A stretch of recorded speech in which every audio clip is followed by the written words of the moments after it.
kapansin-pansin na bagaman marami nang nagpangalan sa kanya, including Yusek Bernardo, no, na susi ang papel niya, ugnay between the kickbacks and the president, si Adrian Bersamin ang tumatanggap at nagbibigay nito sa Pangulo directly.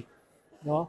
Susi ang papel niya, pero pansinin natin sa anumang investigasyon, whether sa Blue Ribbon, sa Ombudsman, sa ICI, hindi talaga siya pinapaharap. Dinededma lang siya. No? Indikasyon ito para sa akin na kailangang imbestigahan talaga siya. No? At mukhang pinoprotektahan. Kaya naman hinamon na rin ni Representative Tino si former Undersecretary Adrian Bersamin na pabulaanan ng umano'y palitan ng text messages niya kay PBBM. Pansinin natin, ilang araw nang nasa balita ang pangalan niya, ngunit kahit isang salita, wala tayong narinig sa kanya. No? Again, hinahamon ko si Yusek Adrian Bersamin, magsalita ka.